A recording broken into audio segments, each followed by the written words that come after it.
HR issues can kill you. One complaint against your company can turn your world upside down. And you spend way too much time dealing with HR when you should be spending your time on making a profit. You should talk to Bambi. With Bambi, get access to your own dedicated US-based HR manager starting at just $99 per month. They get to know you and your business while providing HR expertise and the personal touch you need and want. They're available by phone, email, and real-time chat, so onboarding and terminations run smoothly. Team members reach peak performance, and your business stays compliant with changing HR regulations. And with Bambi's HR Autopilot, you'll automate important HR practices like setting policies, training, and feedback. HR managers can easily cost $80,000 a year, but Bambi starts at $99 per month. Schedule your free conversation today to see how much Bambi can take off your plate. Go to Bambi.com right now and type in Accelerate under podcast when you sign up. It'll really help the show. Spelled BAM, BEE.com. Bambi.com. Type in Accelerate. Me, but also you. The Pharaoh fast forwards his favorite foreign film, Powder Donut. Okay, what's my line? The only line I see here on the script is get options based on your budget with the Name Your Price tool from Progressive.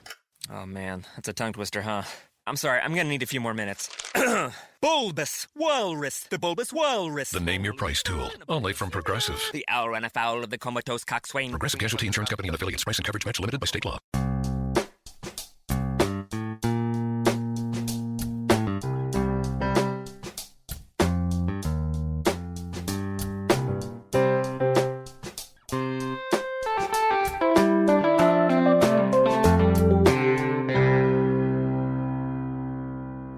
Welcome to Accelerate Your Business Growth with your host, Diane Helbig. Diane is a leading small business development and leadership coach, author, and speaker who is passionate about sharing valuable ideas, tips, and techniques with business professionals worldwide. Diane brings you the world's experts and gurus in all things business. Whether it's sales, structure, social media, planning, or plateauing, guests bring their expertise and energy to each episode. When growing your business is your focus, Accelerate Your Business Growth is the show to listen to. Got a topic or guest suggestion? Let Diane know. The goal is to make sure you have the information you need to move your business forward. Thanks for joining us. Settle in and enjoy. Hi, everybody. Thanks so much for joining me. Today's podcast is sponsored by Audible.com. Now, I'm sure you know that Audible.com has audiobooks, but you might not know about the other content. So head over to audibletrial.com/businessgrowth, sign up for the free trial, and go exploring. Check out all of the content that's there for you to enjoy. The Accelerate Your Business Growth podcast continues to enjoy inclusion on lists of the best podcasts to listen to. And this is really because of the guests. These are folks who have expertise in particular areas of business, and they join me for a conversation where they share that expertise with all of you. Today is no exception. My guest today is Andre Young. Andre is a professional speaker, author, trainer, and founder of You Evolving Now, LLC. He worked as a mental health therapist for 19 years, played sports at every level from high school to professional, has been an employee, a business owner, and self-employed.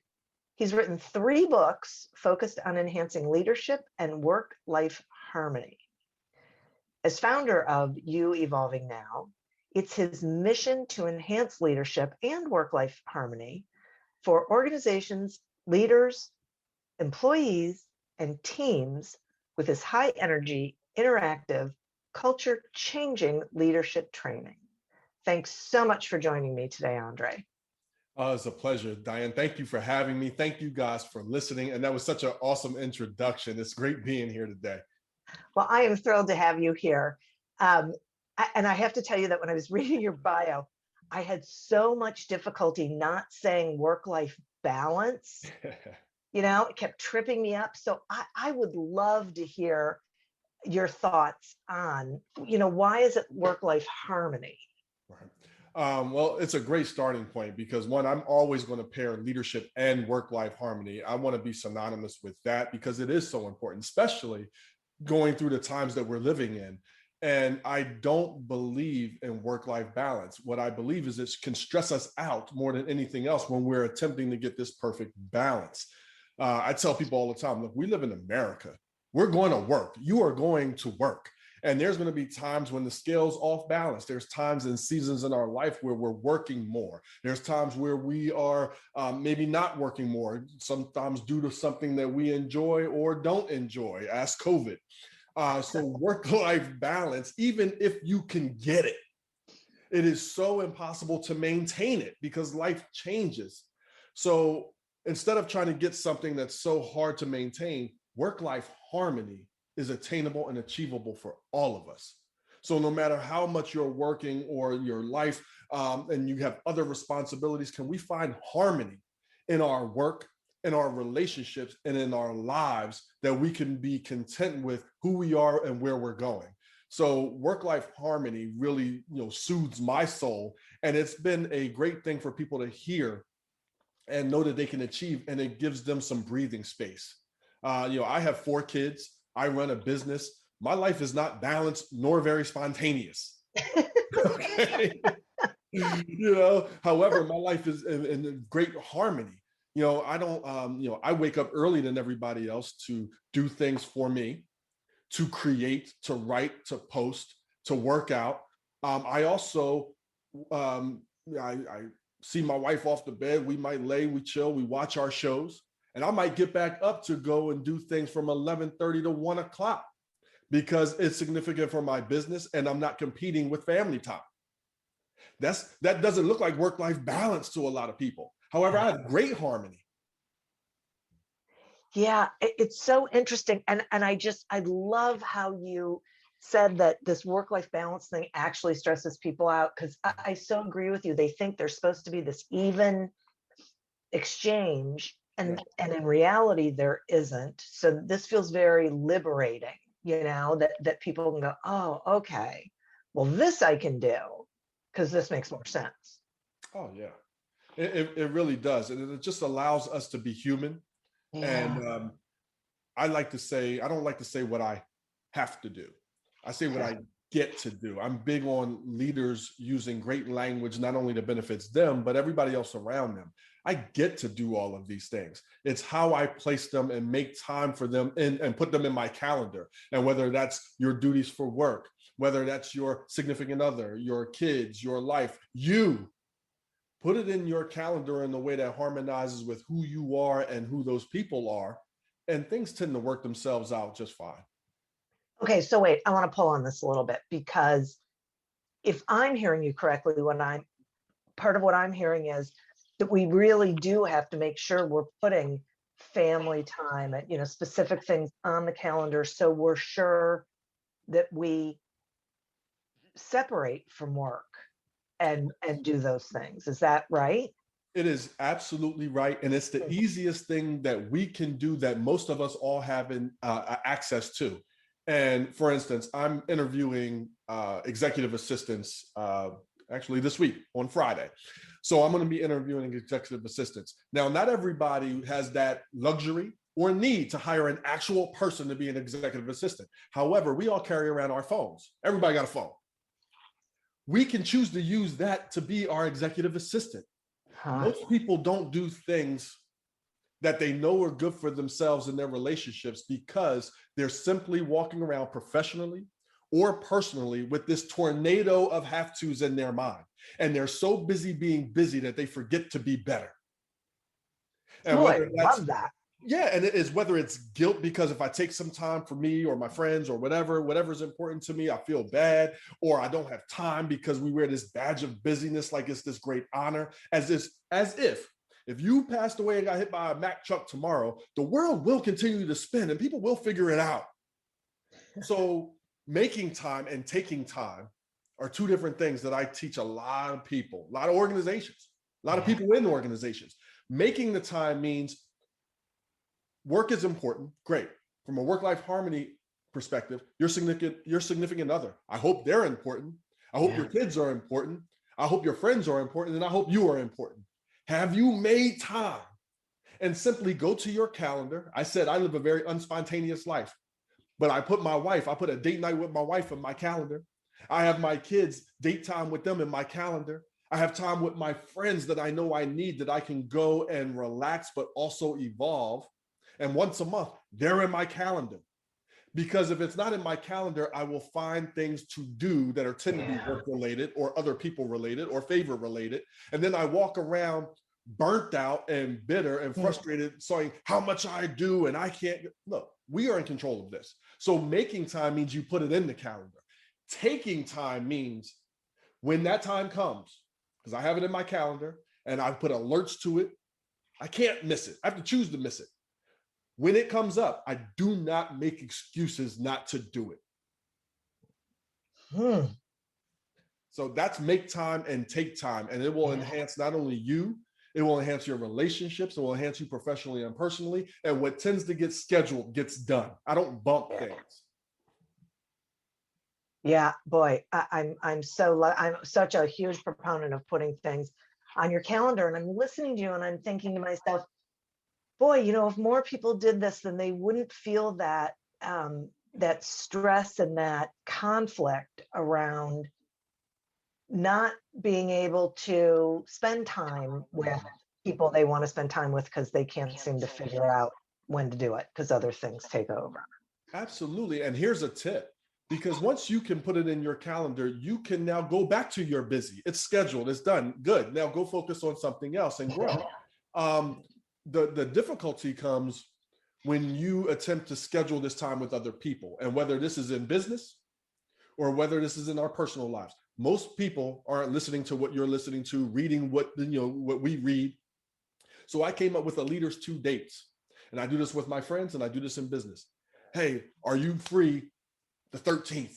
I'm available the 13th at this time or this time. Which one works best for you?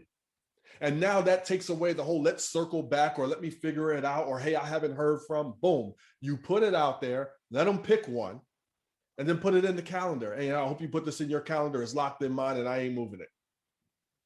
And it's amazing. Now we can go back to our life and do the things that we get to do. And when that comes up, that's one of them. Yeah, boy.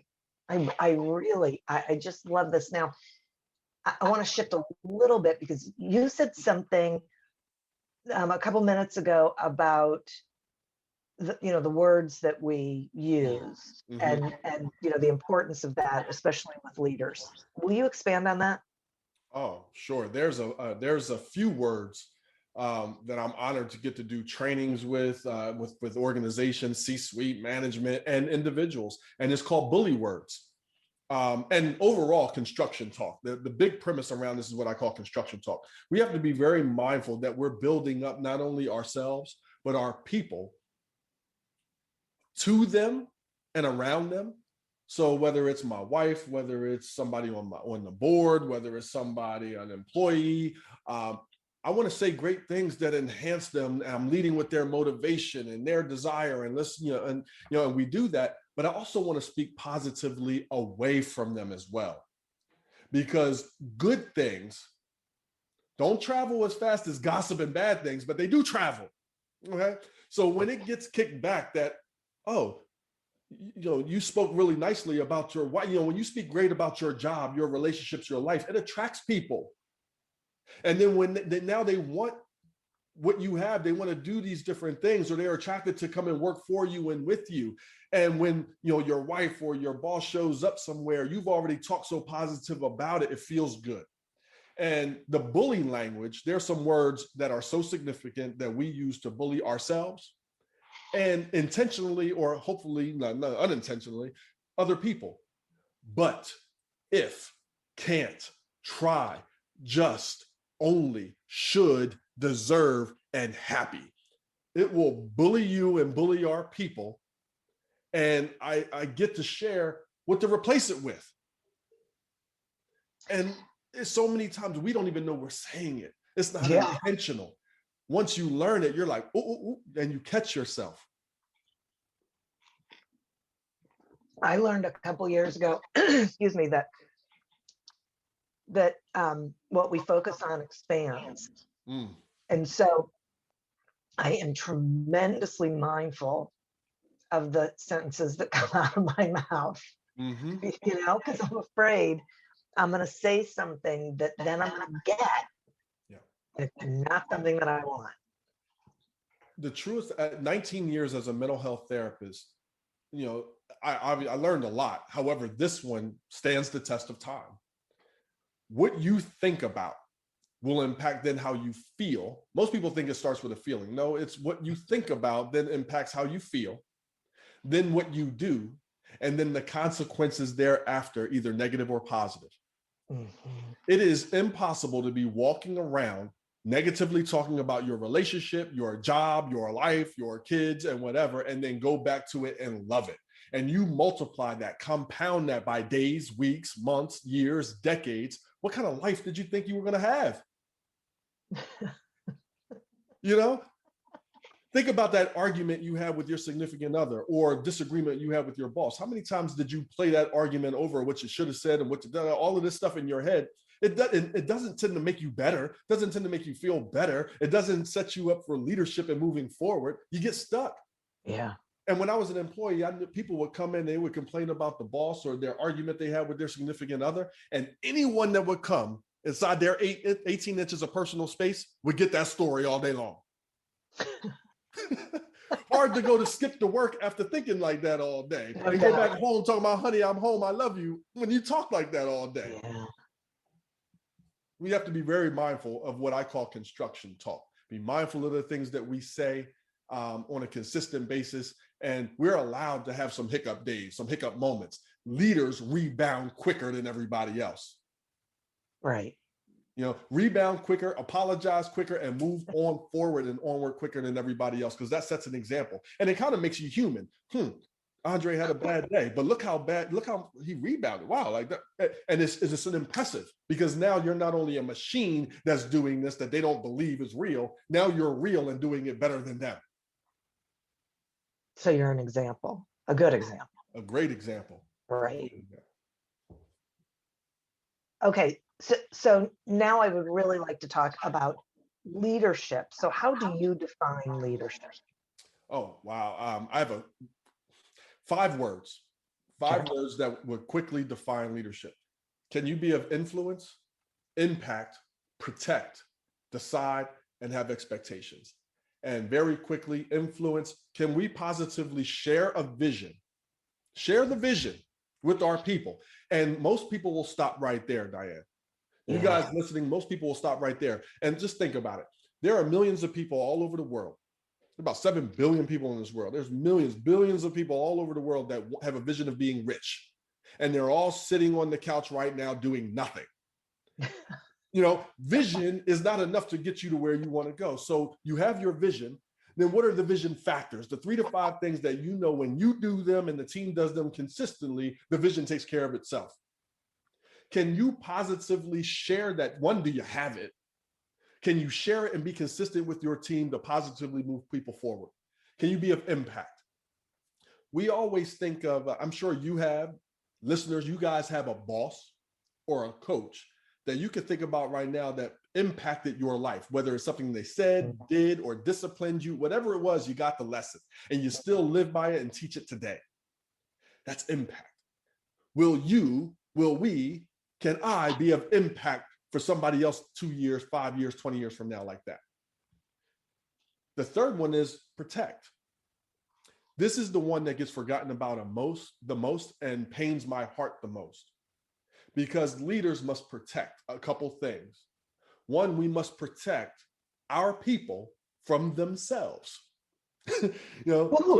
Sometimes we have to protect our people from their bad habits. Which employee is late or maybe rough around the edges communication-wise, who may be late with deadlines. I have 4 kids. I know what kid won't wake up and get to school on time and struggle to do their homework or follow through with we know our people and their habits. So we set up boundaries. We set up some rules and expectations that minimize that problem. So are we proactive with that? Have we created a culture that, they know? The other thing that we need to protect against, we need to protect our people from us sometimes as leaders. Wait, what? Yes, as leaders, we must be able and willing to protect our people from us. So here's an example. Okay. I talked about the 5 types of employees. We have the inspired and motivated. Everyone wants the inspired and motivated, employee. However, we know the employees that will always say yes, that we can overburden, expand their list, keep dumping on, and they either burn out or we're not curious enough about, have no idea why they're there, what they want to get out of it, and they get bored out because the wrong things or not enough is on their list. And what happens is when they burn out or bore out, they either swipe left in this generation we live in, and you don't even know they're swiping, and then they quit.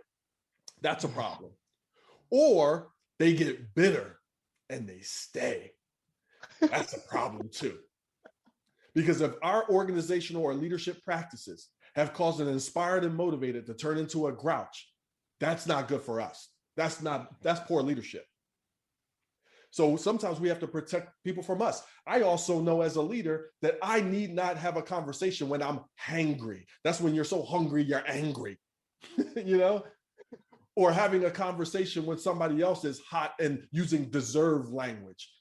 Yeah. One of the things I teach is the priority response. Hey, I'm so glad that you're interested and we want inspired, employees saying this and questioning and challenging us.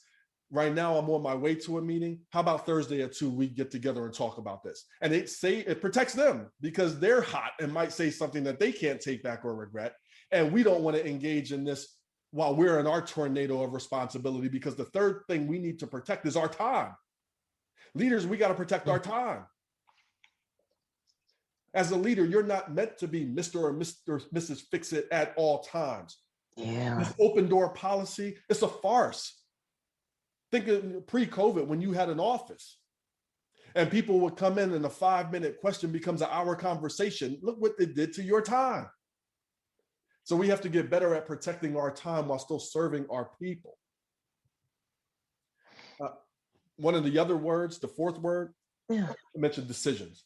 Yeah. Of course, we have a lot of decisions to make, and whatever decision you make it, own it, knowing it's the best decision at the time and let it evolve. The decision that I'm talking about mostly is the decision to arrive to your work with your head up, eyes up, smiling, doing your best and being your best.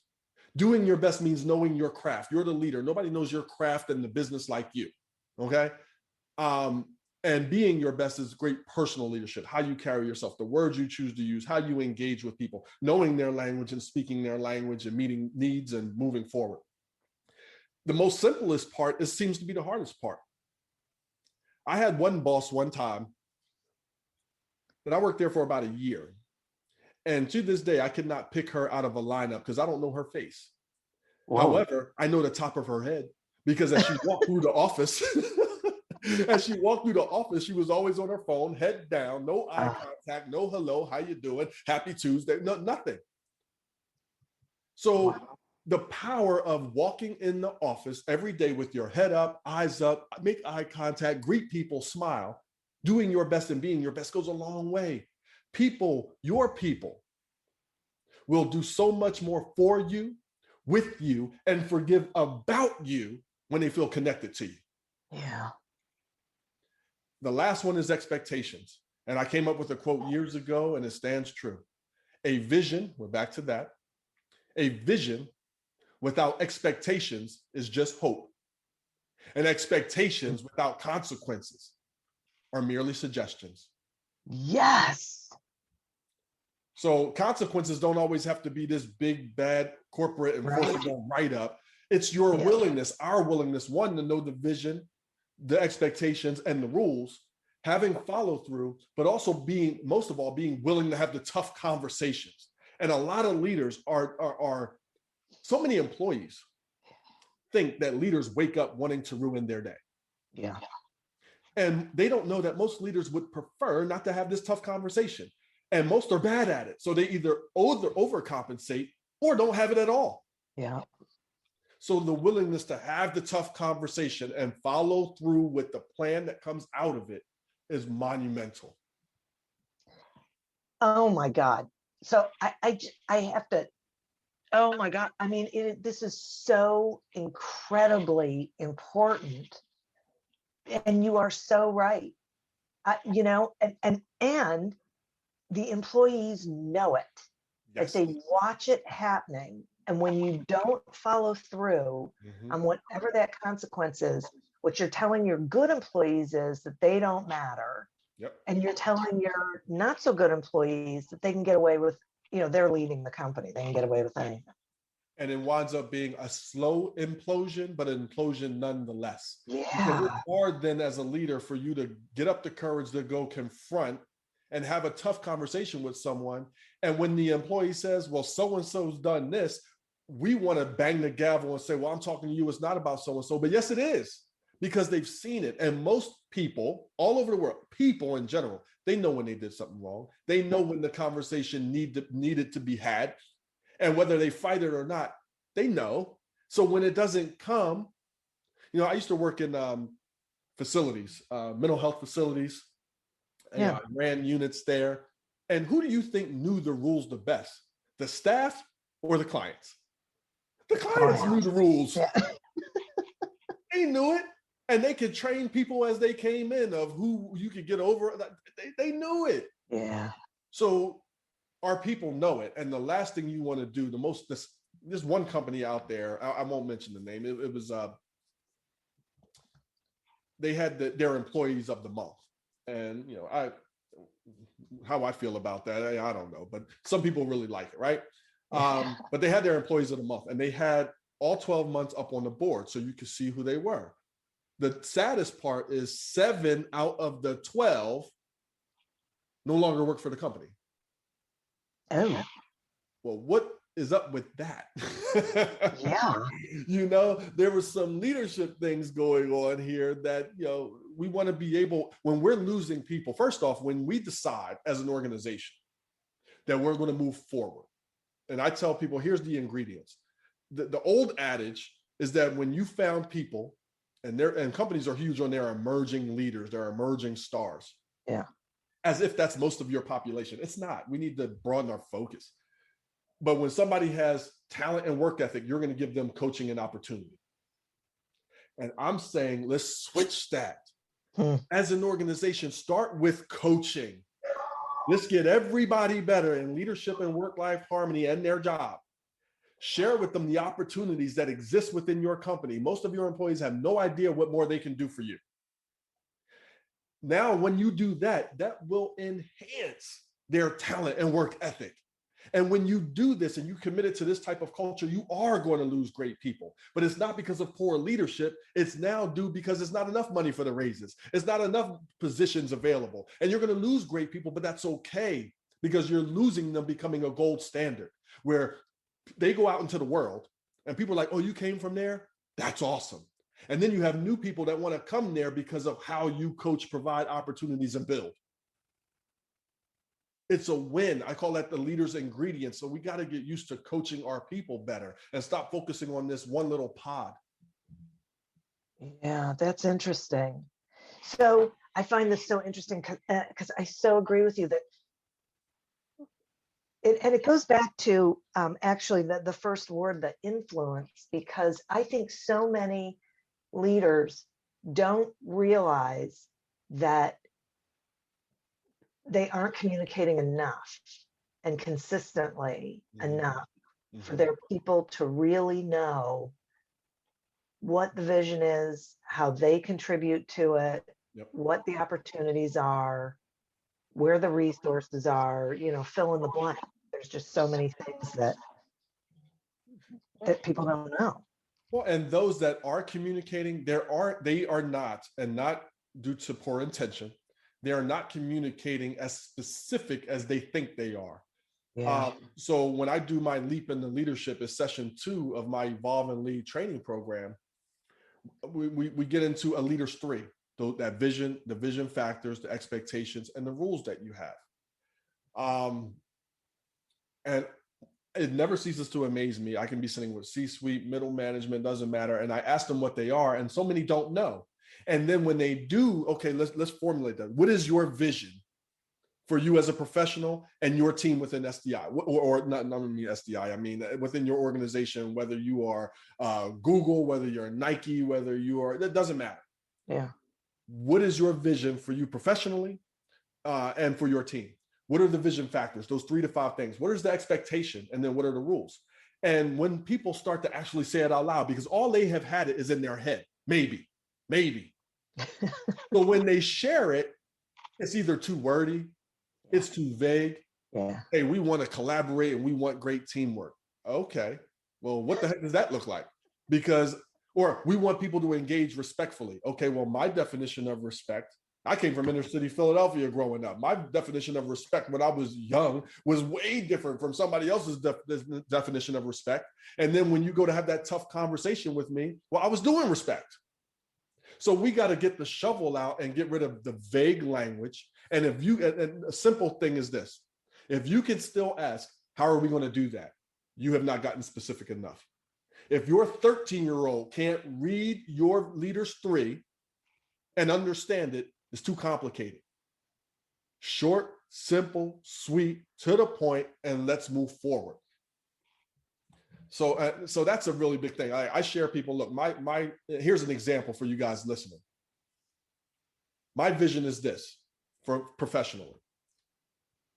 I want to be the best in the world in my space of leadership and work-life harmony. I want to be wealthy in time and in money with ideas that I've conceptualized and in the company that I run. That's my vision.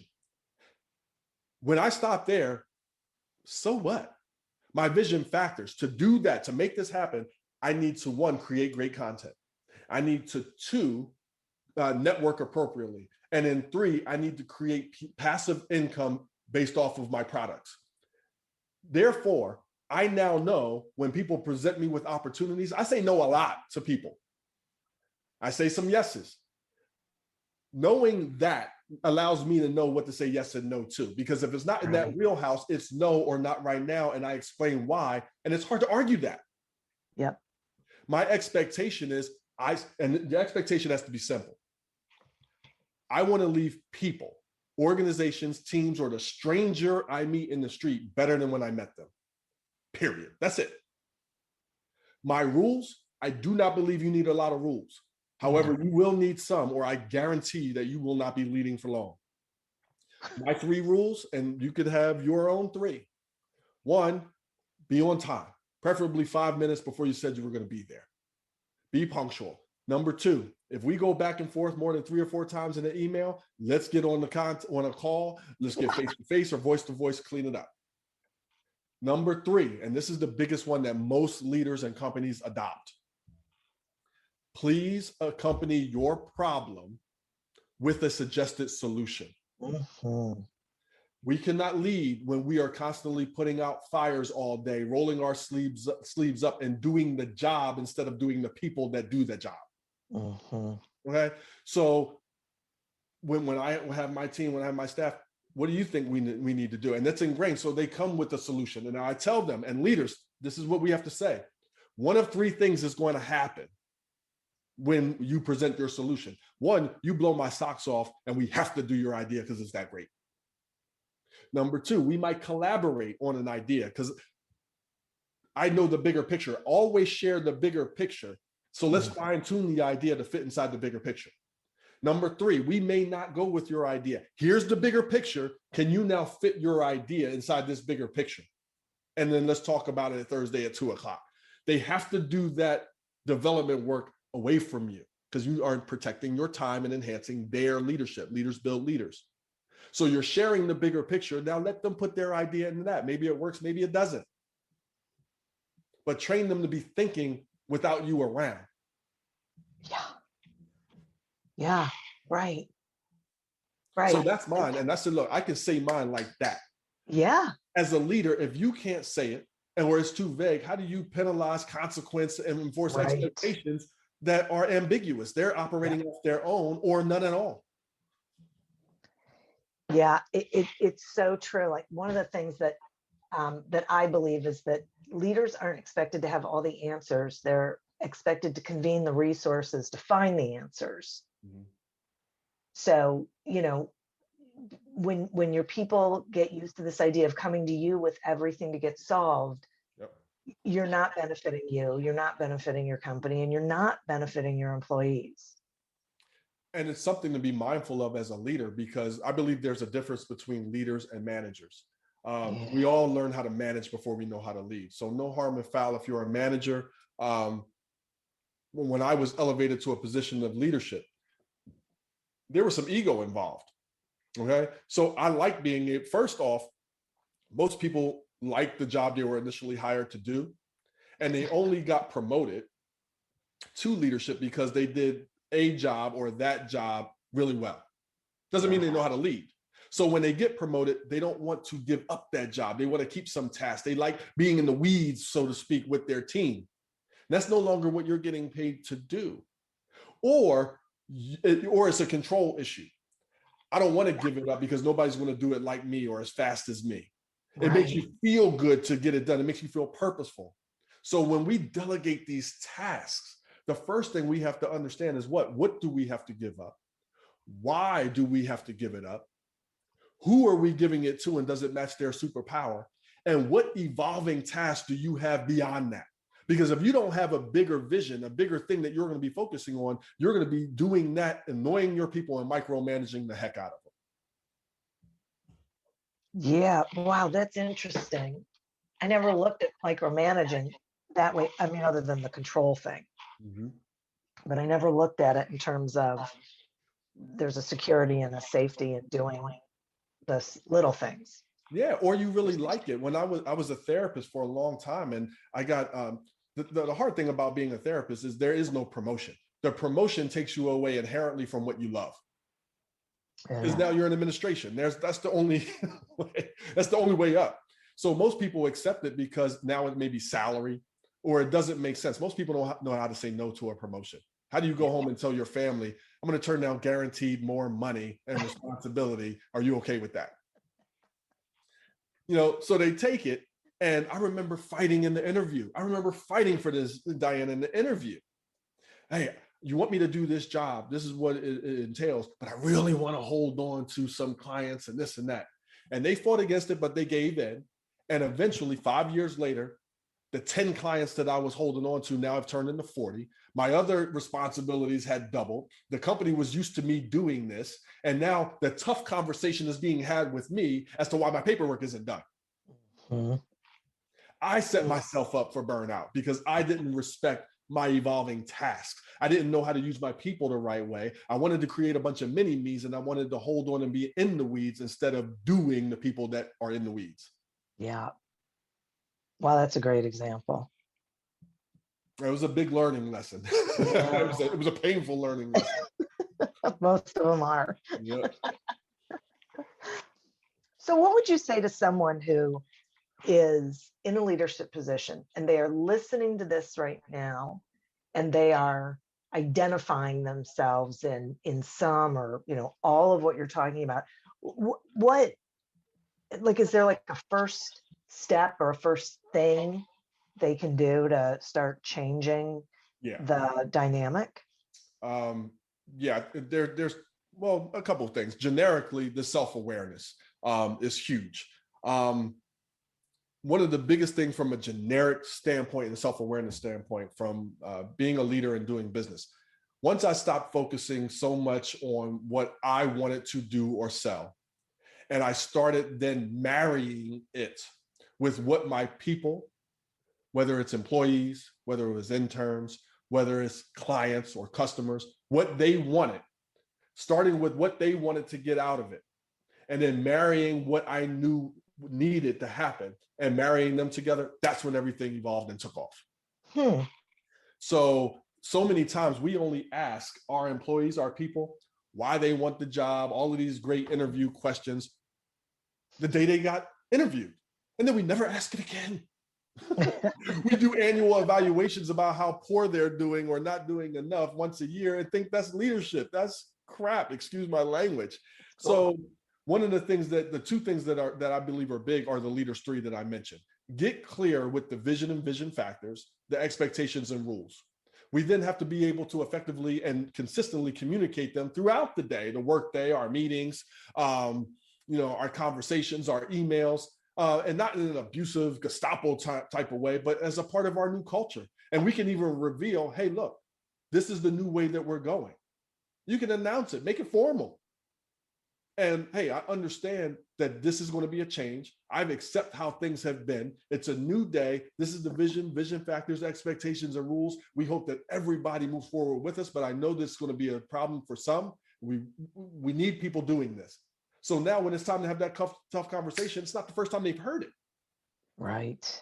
The second part, and there's more to that, obviously, in the trainings that I teach, but the second part is what I call one-on-one meetings. Well, that's what I call, it's what everybody calls one-on-one meetings. The difficulty is this: it's the number one canceled and rescheduled meetings across all organizations. And for noble reasons, right? People are so busy being busy, chasing busy. And I get it. We're all busy. And my response to this is, so what? We have to put them in the calendar. We have to make it an expectation. We must follow through with them. And I give some bullet points on how to have it. I always like starting every training, every meeting, even when I meet with my board for the charity that I run. What's been your positive of the week? Or if you do it monthly, what's been your positive of the month? And I go first. And it could be 30 seconds. If you have a large group, you go first and pick 4 other people to go. And, people get applauded for, because I say, listen, most of us are not going home or closing our laptop and walking back to our families getting a standing ovation. So let's gift our people with some applause for their positives, right? Yeah. So, I shared, like just today, I shared, my son just won the county championship, and then I got asked to speak, nationally at these events, and it was really cool. I've heard people say my daughter just got all A's, or my son just stopped getting bullied at school, whatever it was. Yeah. And it's amazing because now we're getting human to human really quickly. In a 30-second to minute time span. I have no idea what this person's going to say, and neither do you when you ask them their positive of the month. Now, as a leader, you must go first because they have no idea what you want to hear. Yeah. And most people are not used to speaking this way. You ask most people, hey, how are things? Oh, it's too rainy, it's too wet, it's too snowy, it's too summer, it's too... Cut through it and let's get to the positive. The next is, my question is this: what do you want to get out of our meeting today? So, and if it's the first one, what do you want to get out of working with me, for me, and in this organization? And in the next meeting, what do you want to get out of our meeting? Let them share. They may say something that blows your doors off, like, hey, I want to know how to get a raise, or I want to know how to get on this committee, or I want to know how to be able to do this. You would have never guessed, because we typically lead lazy. We lead with what's important to us. We love what's important to us. Let's let them speak. Maybe they say nothing. Okay, great. The next part is we now mesh the goal. They said what they wanted to get out of it. This is what I know you need and what the company needs you to do to move forward. Let's marry the two. Now, how are we going to do that? So we just talked about that. How are we going to make this happen over the next month into our next meeting? Boom. And then we have a plan, and then we leave. Now, this is the key part. This is the key. You have this meeting and you don't do this, you're not finishing. It's the cherry on top. You want to ask, what was your biggest takeaway from our meeting today? I love that.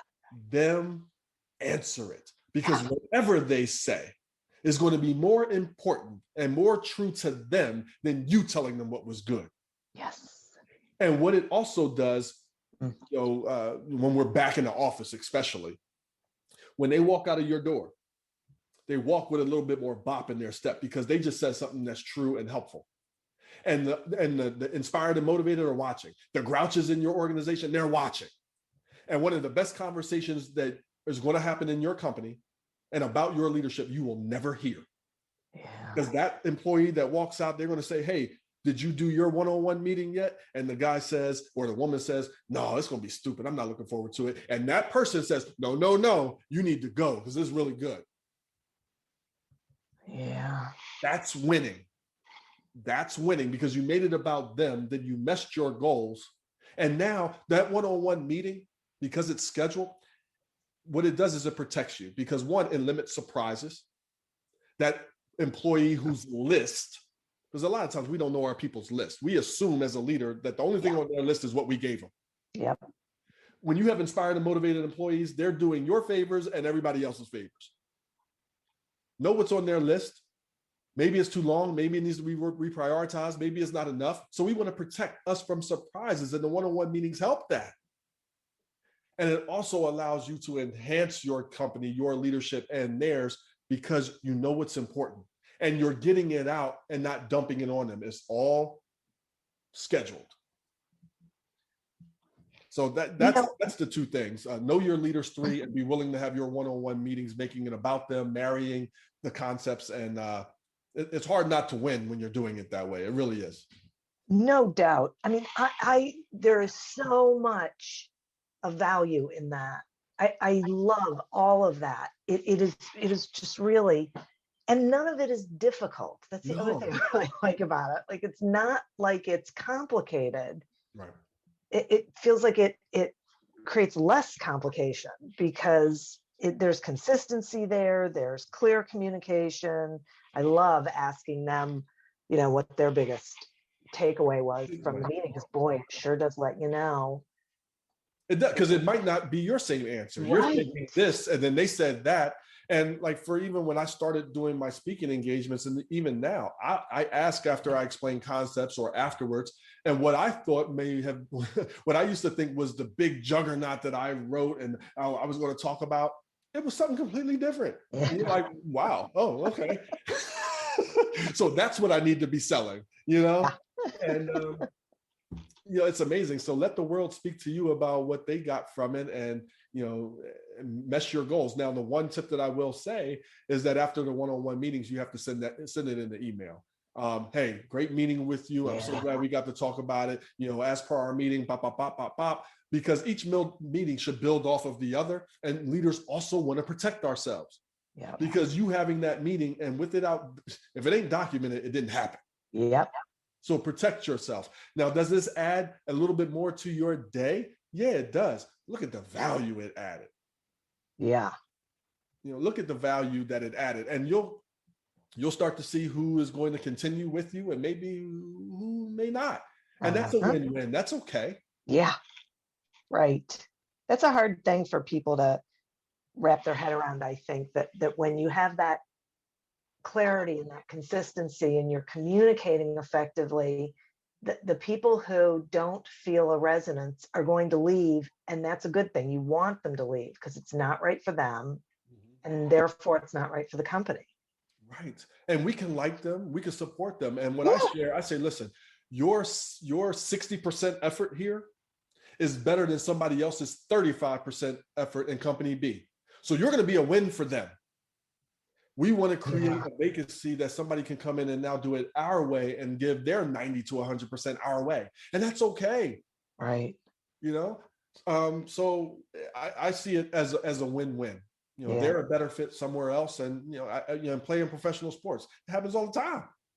Yep. And it's not about taking it personal.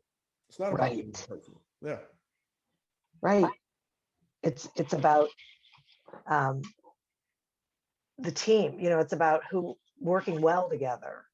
It's about working well together, the culture. And because you're having the one-on-ones, it's not a surprise. Yep. Need not be a surprise to you or to them. Right. And we give, I in my book, and, I do this around the country as well, the Leader 7. It's the 7 languages that your people need, want, and benefit most hearing from you. And you enjoy hearing back from them. But we have to be able to speak all 7. So this person's operating at 65% or not doing okay. Well, what's their language? If their knowledge and advancement and flexibility, that's good for me to know. I can lead with that. Yeah. So it's so many different things that we can do as leaders that are easy to use, common sense. It takes intention. Yes. It takes intention. Yeah. Yeah. Wow, Andre, I love all this information. This has been so great. Will you tell the listeners, how they can find you, how they can find your books, what you've got going on, please? Sure, sure. The easiest place where everything is at is youevolvingnow.com. So it's YOU evolvingnow.com. So many of my services, free videos there for my leadership thought of the weeks are there. The books are there. You could get 7 Ways to Lead, which is my newest book. You could get that on Amazon or wherever you get books, or go to the website. I also have a free app. So if you like what you heard today, I say, let me live in your pocket 5 days a week. And, and that's called YEN, so Yen Push. And you allow the notifications, and there's a leadership video there on Mondays, a article written by me on Thursdays, and a quote of the week on Saturdays, and then some podcasts that I do as well. So that's a lot of the information, and everything is at youevolvingnow.com. Oh, that's excellent. Thank you. And I'll make sure that that information is in the show notes. So again, thank you so much for spending this time with me, and listeners, thank you. You are who we are doing this for. If you would like a free trial of audible.com, please head over to audibletrial.com/businessgrowth, sign up, and then go exploring the audiobooks, the programs, the guided meditations, everything that's there. As always, continue to prosper and be curious. And until we meet again on another episode of Accelerate Your Business Growth, goodbye and good day. Hey, podcast listeners. My name is Paul O'Connor, and I'm the host of the Rust Belt Rundown, a show that highlights valuable insights from manufacturing executives and business leaders in Northeast Ohio and beyond. We convene these leaders for candid discussions about business, regional happenings, industry trends, entrepreneurship, and more. With a wide range of guests and topics, there is something for everyone. Listen to Rust Belt Rundown for free on Spotify, Apple, or your favorite podcast app.